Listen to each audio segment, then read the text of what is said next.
So in this video we're going to build the Breaker Boyz squad from the Kill Team Brutal and Cunning box set. Please like and subscribe, and I'll try to keep on doing these videos. So recently GW put out the Breaker Boyz rules for 40k. These models are available in the Kill Team set. This just come out this Christmas. For the squad we're going to need a boss knob, 5 Breaker Boyz and 2 bomb squids. So the weapon options will be knuckle busters, smash hammer or tank hammer. And if you follow the instructions in the book, going from step 7 to step 12, you can build the models. So this is the first model, which is the boss knob. I decided to build this one with a smash hammer and rocket pistol. He's also got his chopper on his back as well. So yeah, it's a monopose. All of them are monopose. We can kind of usual for GW, then we just follow the instructions. They all kind of go together reasonably well. I did have to do a bit of the old sprue line removal on here. The mold lines are on virtually all the models and quite a lot of the parts. Some of those mold lines work quite fine, thankfully. So yeah, it's a nice chunky model. It's about the same size as your standard. Well, this is the knob, so he is the size of a knob, and the others aren't far off. Nice and chunky. They got that heavier armor plate to them. So not so much this one though. This one's just got the additional shoulder plates, and there's some different options with additional extras. You can pick and choose what other bits you want to put on. Predominantly they're head choices. There's 6 different head choices for the standard boys. And for the wrecker crew, that is. And then there's 6 different heads if you're building the traditional tank busters with the rocket launchers. They've got like targeting cyborg eyes.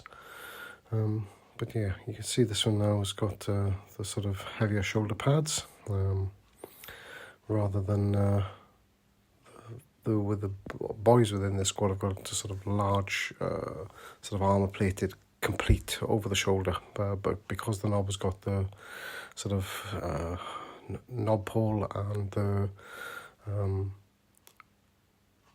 the chopper which is slung over his back, then there isn't really much room for that to go on there.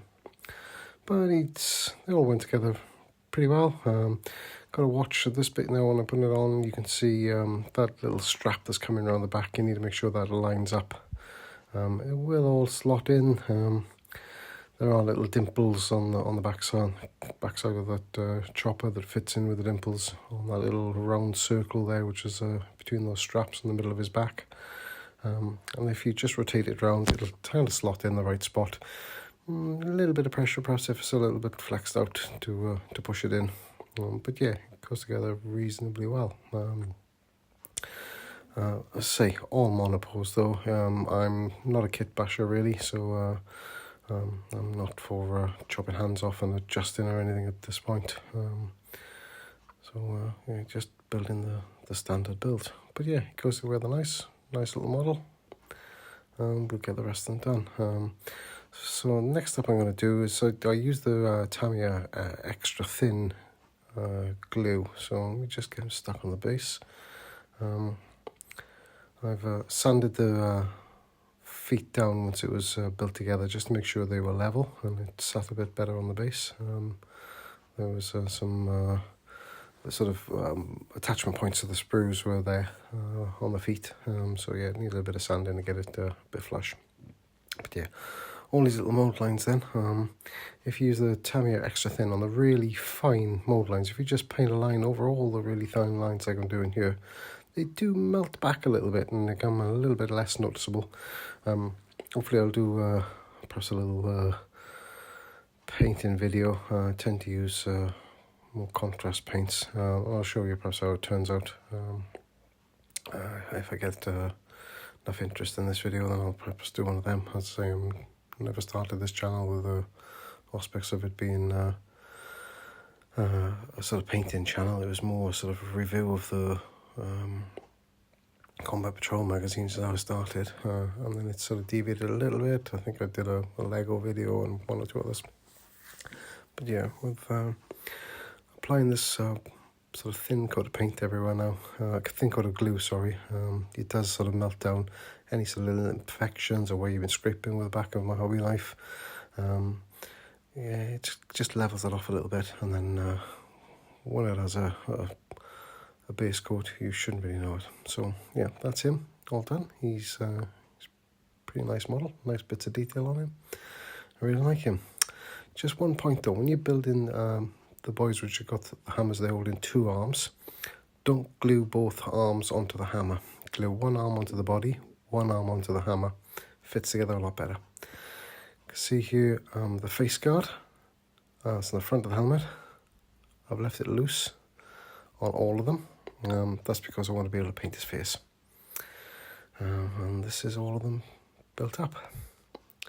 So yeah, I don't know, I'm not quick at building models, so it probably took me around about 15 minutes, plus a bit more per model to build.